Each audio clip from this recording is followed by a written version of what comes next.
Okay, all right, we are recording. So we are live, and I want to kind of set the table, let everybody understand exactly what we're doing here today. And I want to thank everybody for joining us today.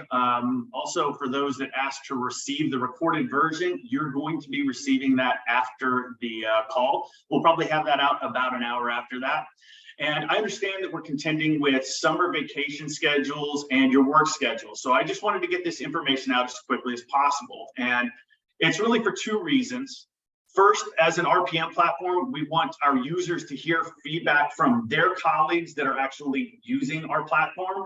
And second, DocsInk is always about capturing reimbursement for our users for all of the patient interactions they're performing. And while we have thousands of doctors using DocsInk every day, the success of Dr. Debruin's program was an outlier. And I knew his feedback and his advice and getting his overall success running his program out to you was really imperative for us. And we wanted to get that out as quickly as possible. So he was generous enough with his time to join us today and give us his time. So that's the overview. Let's go ahead and go into it and start us off. I've got a couple of engagement and agenda slides that we're going to walk through first, just to get everybody level set. And so the first thing that we're going to do is we're going to want to make sure that we cover the basics of remote patient monitoring to get the level set. We understand that most people that are going to be joining this webinar understand what remote patient monitoring is, but there are going to be some out there that really don't. So we're going to make sure that we set the table for them. And then we're going to go right into Dr. Debruin's success story. We want to focus the majority of our time so that you get the feedback from Dr. Debruin and how he ran and managed his program as much as possible. That's what we're going to focus on. And at the end of the call, we're going to have a little Q&A and make sure that you get to submit and answer any questions that you have. Dr. Debruin, again, has been generous enough with his time that he's going to take those questions live. He has no script. So any questions that you have about this, we want to make sure that you get exactly out of this what you expect to get. Okay, so let's go ahead to the beginning of this and then just cover really quickly what remote patient monitoring is and the need for remote patient monitoring. The remote patient monitoring program is a managed care program designed by CMS to better manage patients with at least one chronic condition. The management of that condition can be done with a remote device that is tied directly to a platform. That remote patient monitoring service is then performed by the provider. It's either done by a provider or an MA, as Dr. Debruin's going to go through with you.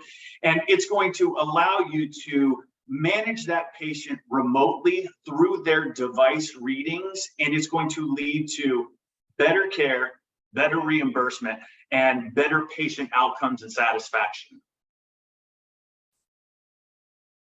Now, we want to just quickly go through, obviously, we just talked about what remote patient monitoring is, but we also want to talk about who qualifies for this program. It's very important that we understand that this is a Medicare program. So patients that have at least one chronic condition and they are Medicare eligible or have Medicare qualify for the program. You can have multiple conditions, but we really focus on COPD, CHF, diabetes, hypertension, asthma. Those are going to be the primary ones that we're going to be focusing on. And then the patient benefits. The patient benefits are improved access. So for the providers and for the patients, there's no white coat syndrome. The patients are able to check in using their devices and send those device readings directly back to the provider. So they can check in throughout the day, and it gives the provider the ability to have flexibility in his schedule. Obviously, providers you're stacked throughout the day. Adding another patient visit in there is incredibly onerous. So what remote patient monitoring will allow you to do is to have those device notifications and readings come in, and then you can simply respond to them as you have time available.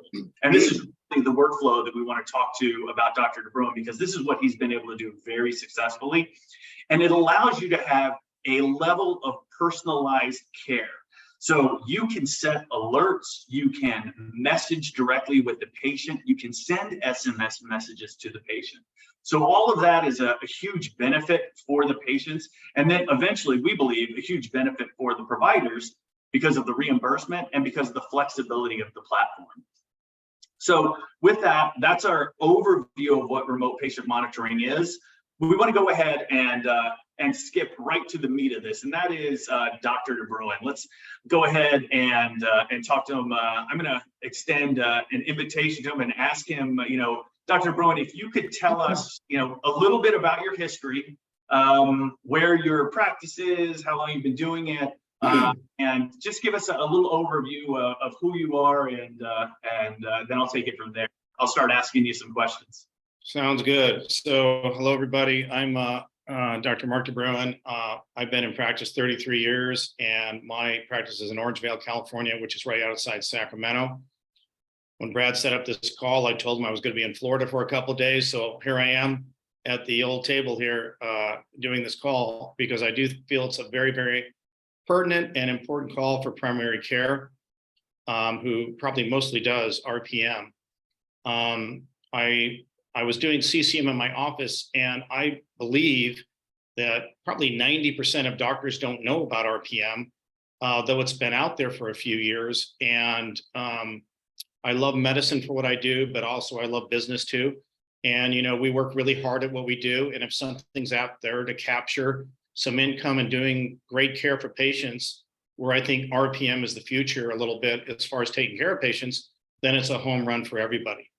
And so I was introduced to RPM by another friend of mine, who I'm like, I didn't really know about it. And so then I looked into it, did my research, and thus found the places to get the devices, which are more cellular and not Bluetooth, which is a huge, huge success, because patients don't know how to do Bluetooth to their phone. And then obviously DocsInk, that we were using our CCM for, has a fantastic platform for RPM. And one thing that I really like about them is, as I dive into it with a number of patients, if we find something to improve the website, their technical people and Brad are very open to change what's easier for us to make our job easier, to capture those monies out there for doing the job of RPM. So I'm very, very happy with it. And I looked at this as a no-brainer. So I kind of went full forge in it. And that's probably why I'm an outlier, because we got a number of our patients on it right away. That's exactly. Thank you for that. You said a lot of very nice things about DocsInk and about us, and we really do appreciate that. Even though that is, again, not scripted, we appreciate that. But you said a couple of things in there that I'd like to go back to, because you had said that RPM's been around for a few years. When did you first hear about it? Because I'm sure you didn't jump on it when you first heard about it, in June. When did you first hear about RPM, and why did you wait until June of this year instead of like 3 or 4 years ago? Well, I actually heard about RPM probably about 2.5, 3 months ago. And what I did is I did the research as far as finding out the devices, what were Bluetooth, what were cellular, and then how the whole thing worked, and the codes for reimbursement and what it meant. And then what I had to do with my staff, if any, as far as the overhead that it could do, because as all of you know out there in primary care, overhead is huge for us. And, we're already inundated with everything. And so it didn't take me long to put, 1 and 1 equals 2 together as far as the reimbursement and really the ease of this as far as doing it. Granted, it takes some work like anything to get into your office, but once you have it up and running, it becomes pretty automatic and it becomes part of your practice. So it has not been a super long time for me. It really was one of those things I looked into. I researched hard for about 6 to 8 weeks, and then I pulled the trigger once I found the organizations I wanted to go with to make this a success in my practice. I did not know that. I remember speaking to you several times when we were kind of doing the back of the the napkin numbers, just going through it. But I didn't realize that that is when you had just kind of heard about it and decided to jump into it. That's really fast. I'm really that's news to me. How did you find the transition from CCM to remote patient monitoring? Was that an easy transition for you, or were you able to put most of your CCM patients on it, or did you just go after a whole new patient subset? I actually went over a whole new patient subset. However, on your CCM list, most everybody could fit into RPM monitoring, but I did it a little bit differently. I kind of made it two different entities because I kind of don't want them to cross-link. Certainly because, I think as primary care, whether it's CCM or RPM, you always have to think, hey, what happens if I get audited or what have you? You have to have a really good record, and you got to do everything right and everything up front and everything straight. And I think that my outlook was, yes, can I use some of my CCM list to qualify for RPM? Yes, but I kind of looked at it as a completely different entity, and it was almost by patient as they came in. Wow. So very little crossover on there. And then patient by patient, you just started putting your patients that came in and qualified for remote patient monitoring and just started putting them onto the program? Most all primary care, blood pressure is their bread and butter type of thing as far as what they see the most in there. Certainly diabetes, but as far as RPM, my say bread and butter is blood pressure, oximetry for COPD, and scales for CHF. And that's where I focus. I don't really do diabetes at this time because the monitoring devices were a little bit more difficult to do. And for some of the better devices that were out there, they were very expensive for the patient. And so on things like this, it's you have to do something where it's not costly to the patient, and or they don't want to do it. And so if it's a win-win for the patient, for the doctor, and you're taking care of them and you're doing a better job as far as monitoring, which, by the way, again, all hypothesis, but we may have saved like 3 or 4 stroke patients because their blood pressures were so high that we got in touch with that day and changed their medicines around and got their blood pressures lowered and followed them. I feel this is just the wave of the future.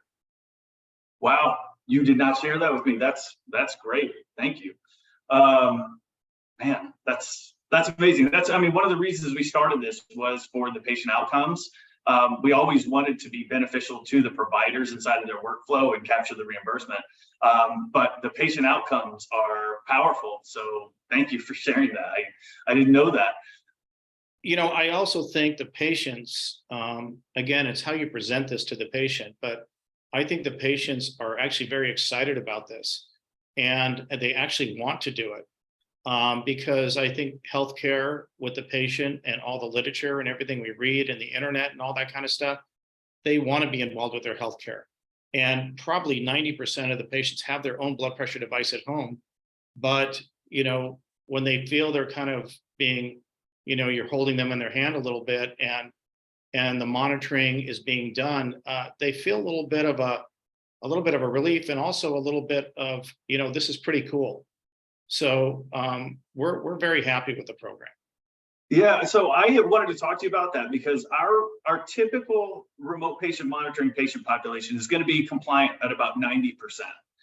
But we looked at yours, and we looked at yours around the 30-day mark, and we saw that your patients were submitting readings 2 to 3 times a day, which is really unheard of because clearly they were excited about it.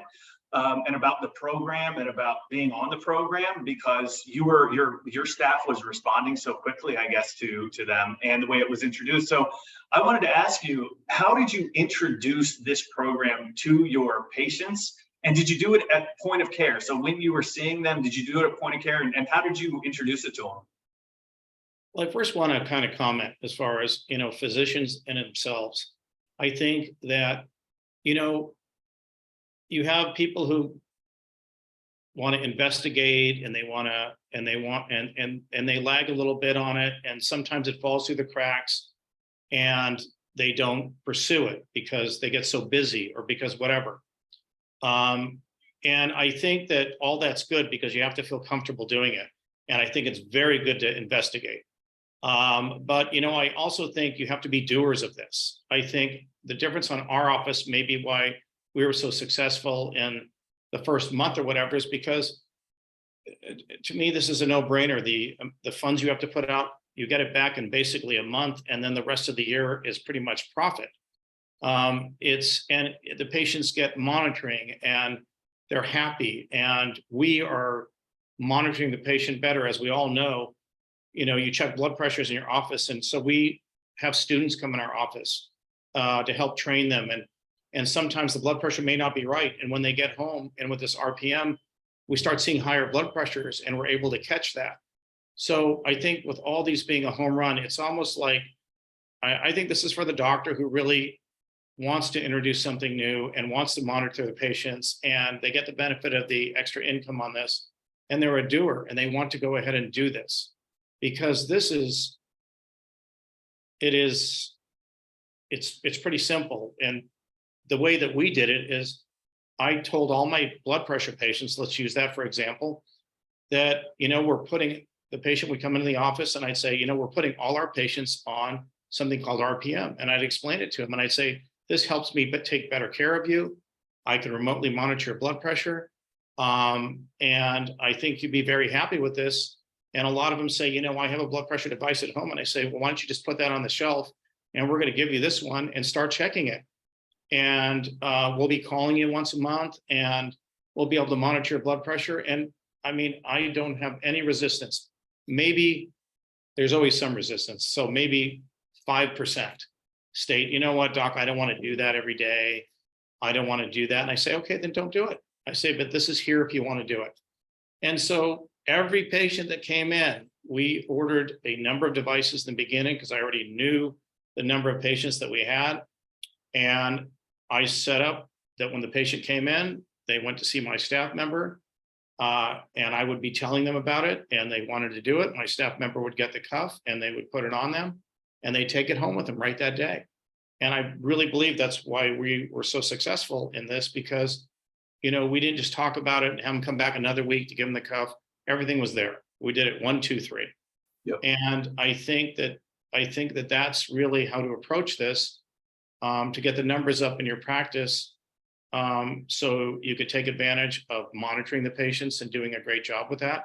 And also benefiting from the income from this as well. Yeah.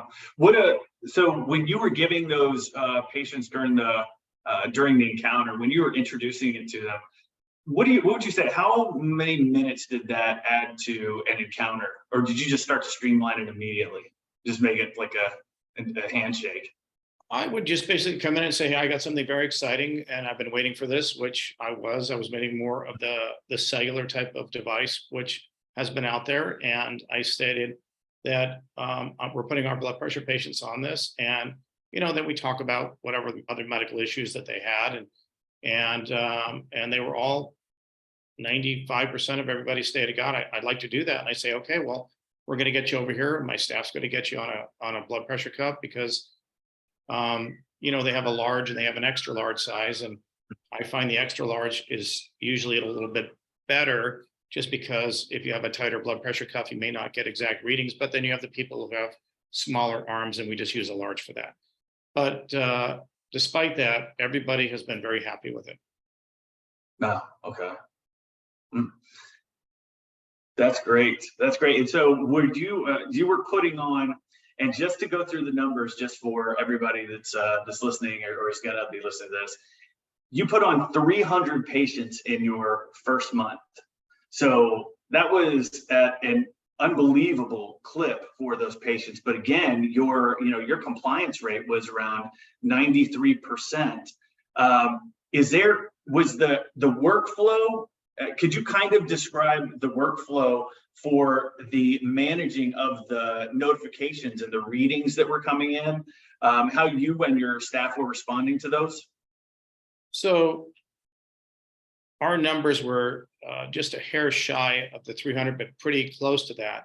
But I have a physician assistant in there. And so we talked about it. We had some staff meetings how to do it, because obviously I can't just do it myself, that number in a month. So I have my physician assistants in there, and they were telling patients about it and putting them on. And so every patient that would come in for a follow-up, say that month, we introduced this to them and they wanted to do it. So it became really a home run for everybody. And then as far as monitoring this, initially in the first maybe 100 patients, my biller and my staff were there to start looking at this, and not to go into the platform and everything, but you need to look at everybody's blood pressure every day, type of thing, because that's what gets you the time that you bill for later. But I think that after a certain number, then you need to get another staff member in there, is what we did, and which really is cost you peanuts compared to what you're going to be getting reimbursed on an annual basis. And so that's what we did. Oh, okay. So you did add another MA or a physician's assistant? I added another a medical assistant, yes. About what number was it about at 100 or 150 that you added the second PA or MA? It was right between 100 and 150, because I had my biller and my other medical assistant doing this, because you need to have the time to do it properly. And so then we added another medical assistant for full time for this. Okay. Did so now you've had about a month and a half to have your claims go out.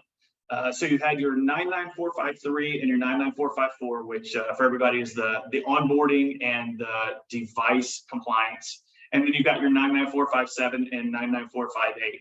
And I mean, I've already prefaced it in here that it was the reimbursement for the claims going out was just huge for your first 30 days. But have you been able to get a cumulative number? And would you mind sharing that number with us for where you are today, about 18 months into, or 18 days into the second month? I don't have that cumulative number for right now to share, but I know that, as you have on your slide here, the 22,000 in revenue, I think we're on that revenue stream with these 300 patients. But I do think what I think Brad is alluding to is there is room for that number actually to go much higher, because you can bill the 5.7 code, and you could bill 2 of the 5.8 codes if you have that time with patients. And there are patients who, obviously we all have our problem patients, that you do spend more time, because you accumulate this time on a daily basis.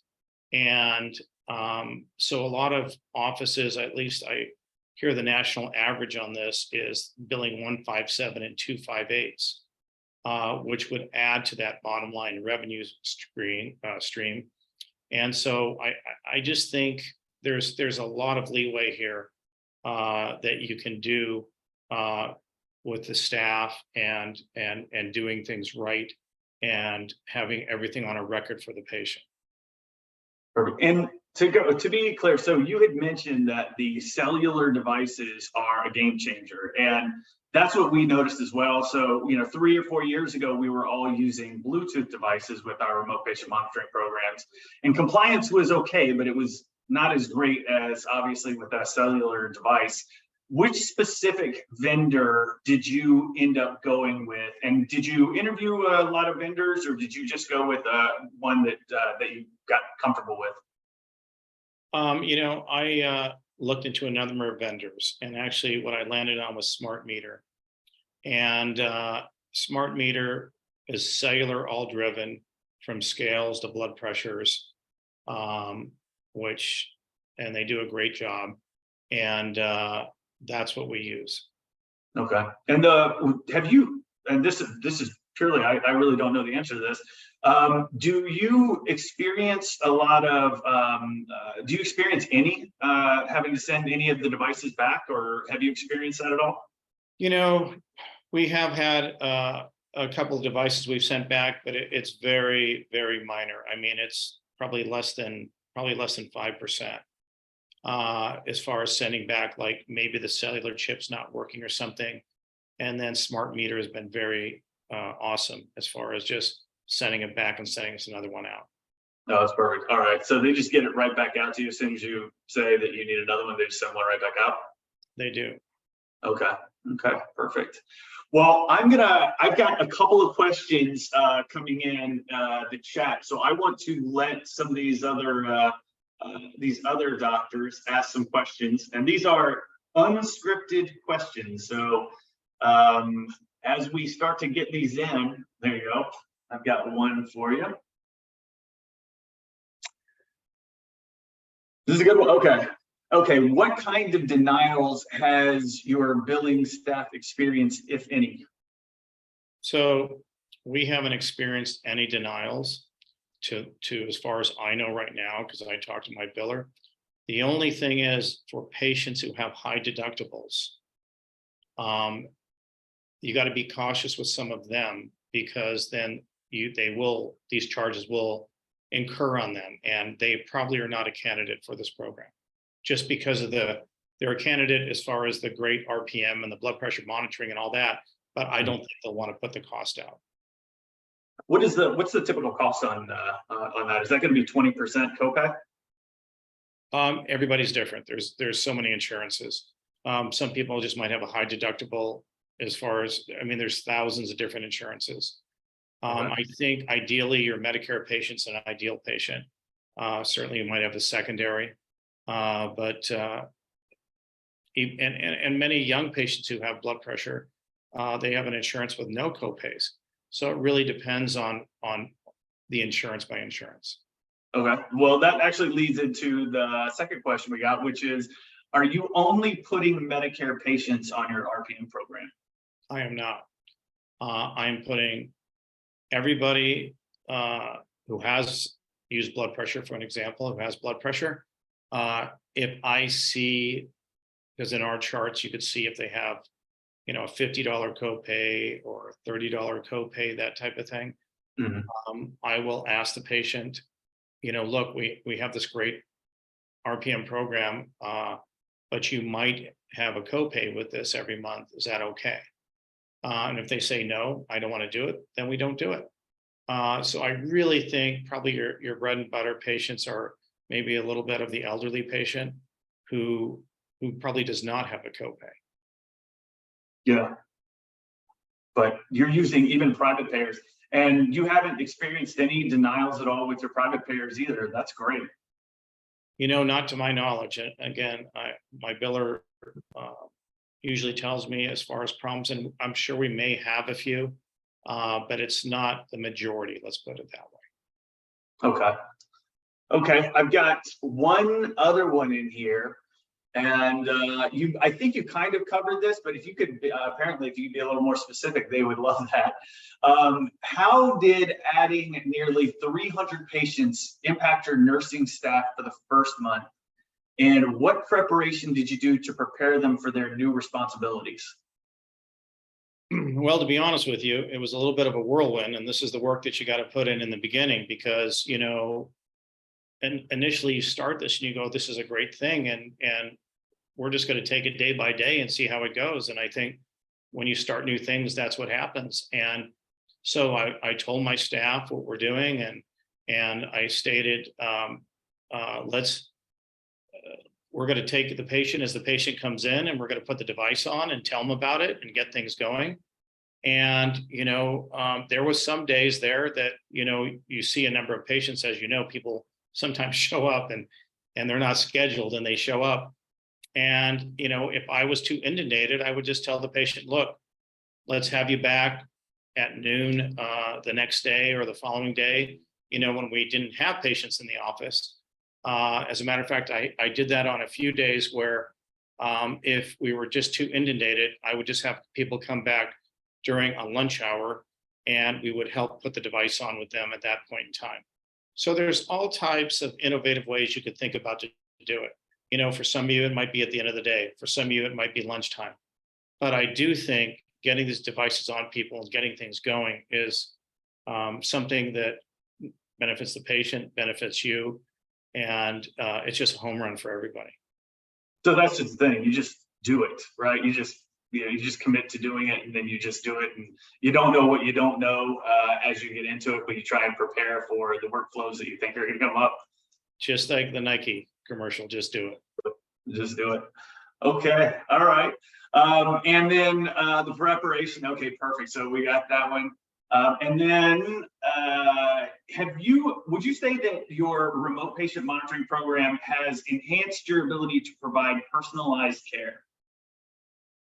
You know, I would actually state for sure it did. And the reason why is because I've been doing medicine for so long, you know, and many of my staff members have been with me 25 years, 13 years, 15 years. I mean, so, you know, we're kind of like a little family there.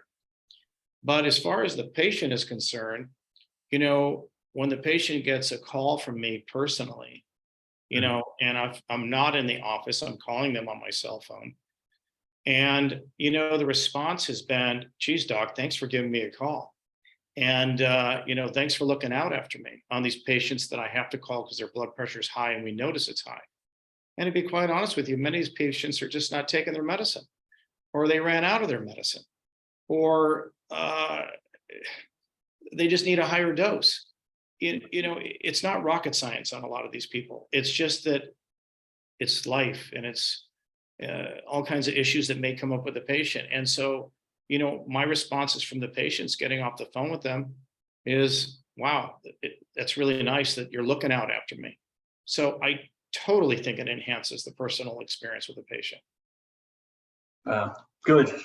Good. And I have one personal question. This is, I don't know this. Are you using our mobile application? Are you using the provider's mobile application for to monitor RPM yet? I am not. I am. My staff is monitoring it, and as far as the patients putting this on their cell phone, we're not endorsing that so much right now because I think patients get frustrated with their phone all the time, and as long as we're looking at it, rather than sending them. I've had some patients who got, you know, they stayed, you know, I don't want to get any emails. I don't want to get any text. I just want you to monitor this for me. And so I say, okay. So I think a lot of that gets frustrating. And the reason, again, to refer back to the cellular versus the Bluetooth is ridiculous. I mean, you got to Bluetooth the device to your phone, then you got to Bluetooth the device to either Apple Health or Google Health or what have you, and then it has to get in, you know, into a program. Goes to a person doesn't even have to have a cell tower on this. I mean, excuse me, a cell phone on this. The information goes to the nearest cell tower and right to your DocsInk account. It's a home run. Yeah. I get excited about the provider mobile app because I think it will help you. It's not for the patient. This one is just for you guys so that you can get your notifications in the mobile app. It may help you guys be a little bit more efficient, and it'll allow you guys to move through your day a little bit easier. So I get excited about, I want to show you that at another time. I'll do that a little bit later. I'll get on your calendar. Dr. Debruin, thank you very much. This has been incredibly helpful, and I'm really glad that we got all of the questions in that we did. Is there anything else you want to leave us with? If not, I mean, you've been so generous with your time, so I really appreciate it. But if there's anything that you want to leave us with about your program, please let us know. Otherwise, I would like to just let you go. I'm going to go ahead and run through a couple of other slides, but that's great. Thank you, sir, for joining us today. Yeah, my only thing to leave you with is if this is something of interest to you, I would probably just go with it. And, you know, we started a little heavy, like my first order was 150 devices because I knew I'd be going through that. You know, if your order, you can start with 50 devices and you could just do it slowly and then bill it and see how it goes. Or if you're a little more aggressive like I am, you could do that, and go that route. There's no right or wrong route. As long as it's done efficiently, and you're doing everything you're supposed to do, and you're recording everything and logging everything. It's just a win-win for the patient and you. And at least the last articles or things that I've read is, Medicare and these other insurances are actually promoting RPM because they want to, take care of the patient better. And so that's what we're doing. So everything's upfront and transparent. Thanks, sir. I really appreciate your time. Thank you for doing this, and thank you for doing it. I know it's your day off, so I really appreciate it. All right, everybody. Thank you very much. Have a good day, and I am leaving the meeting. All right, sir. Later. Bye-bye.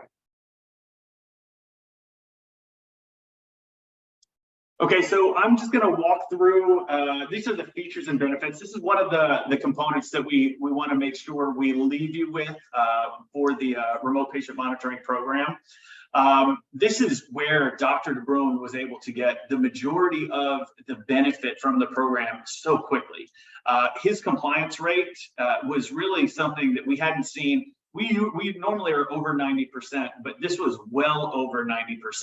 And it was because of the way he was introducing this program to his patients at the point of care. So this is really, his input and his feedback was incredibly valuable. So I'm really glad that he was able to share that with you. I'm going to keep this one in here because I think this is going to go over the workflow a little bit better for you. And then this is obviously our Q&A.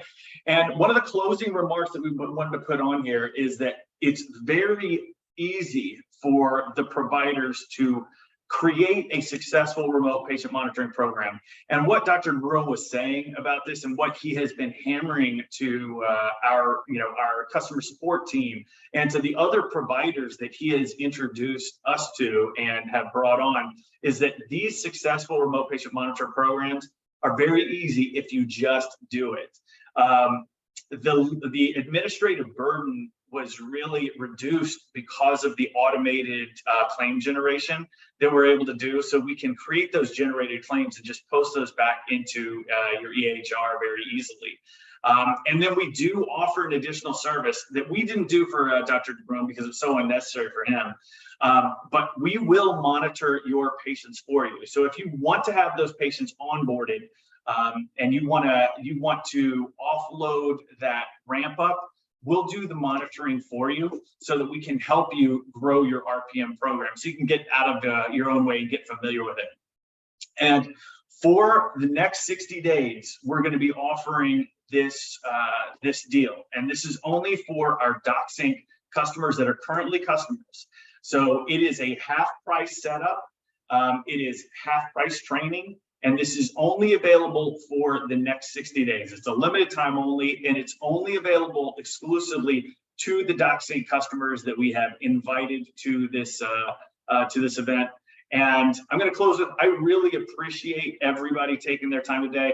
And again, Dr. Debruin, if you end up seeing this, I really appreciate the time that you spent with us to tell our users about this program and to give them as much insight as possible, because the amount of money that you are generating and the patient outcomes and the patient care that you're generating is what we thought remote patient monitoring, or what we knew remote patient monitoring could do. So to see you actually doing it and to see you doing it in our program and then giving your feedback to our current users was really just great. If anybody would like to reach out to me, obviously scan the QR code, or you can just email me directly. Everybody here has my email address, has my cell phone number. So contact me directly or through the website and I will reach out to you. But thank you for attending today, and thank you for all of your great questions and your feedback.